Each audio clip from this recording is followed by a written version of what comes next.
Hey everybody, welcome back to another Jackson Jet Setting Cruise review. Today we're reviewing my 4-night journey down to Cozumel, Mexico from Tampa, Florida on board the Brilliance of the Seas.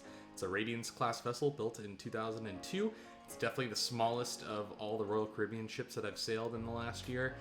So I was interested to see what it was like on board, how it would be different than my experiences on the Voyager and Freedom class ships. So let's get going. So boarding begins from downtown Tampa, making things very convenient leaving on a cruise ship from here.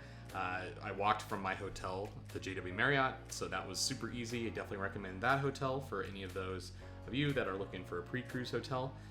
Check-in took maybe 20 minutes and I was at the buffet pretty quickly. I wanted to grab some lunch since I boarded a little bit earlier than noon, so it was about lunchtime. Shot of downtown Tampa here. Lots to do around the ship. There's a nice aquarium right there if you're doing a back-to-back or if you're trying to kill some time before boarding begins. Definitely recommend that. I arrived at my stateroom and here were some of the pamphlets that they left me. Some more shots of downtown Tampa and Tampa Bay. I was excited to sail out of Tampa Bay because it's a pretty big bay and there was lots of navigation that had to happen to get actually out of the bay.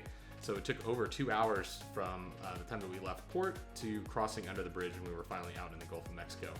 I liked seeing the Dole Plantation ship here. That was kind of interesting.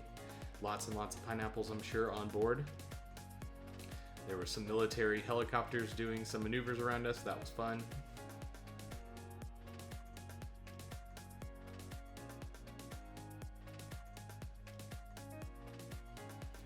And then there's this beautiful sunset that occurred as we made our way towards the bridge that spans the Tampa Bay, connecting two counties in Florida. Very important, and it's pretty cool because we passed right under this thing, and from the top deck it really feels like you could reach out and touch the bridge even though there's plenty of clearance.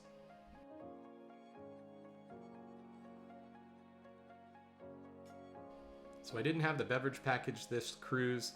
I did feel like drinks are pretty expensive if you're paying per drink, including the 18% auto gratuity.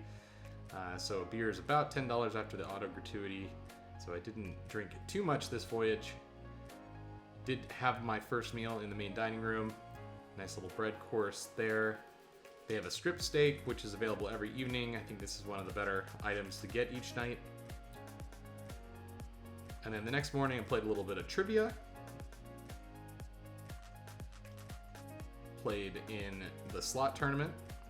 Did not win, unfortunately. Saw the nightclub going off, and that was basically my sea day. It was a very lazy day at sea. And then we arrived into Cozumel, Mexico, and Mariner of the Seas was right next door to us. So on this sea day I actually went diving. Had a great time with the ship. I booked my excursion beforehand through Royal Caribbean, saving about 20%, so it was about $80 plus a $20 tip that I gave the dive master at the end to go diving, which is really good. They picked us up right at the port, dropped us right back off, so everything was super convenient, and there's only 8 people on board, so I definitely recommend that excursion for people. It just wasn't overcrowded, and I was a little worried about that before I booked. Lots and lots of ships in port, and unfortunately there were some people that were quite late for our scheduled departure, and the ship was nice enough to wait for them. This does seem to be a pretty regular occurrence on board, but ship was not too happy with them, but they did wait for them and let them back on board.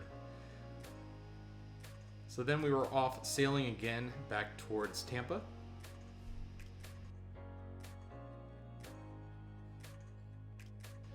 This was my Izumi night, so I was excited to try out some of the Asian food on board. For about 35 bucks, it's a little bit cheaper than the steakhouse, about $15 or $20 cheaper. And I'll say you get a lot of food for that price. You get to choose 1 starter, 2 mains, and a dessert for the price. So lots and lots of options here, and it was all really delicious. Then I went to check out the production show. That was all really great. Overall, I felt like the entertainment on board was plentiful. There was lots of live music and stuff, so that was fun. So that was my time on board the Brilliance of the Seas.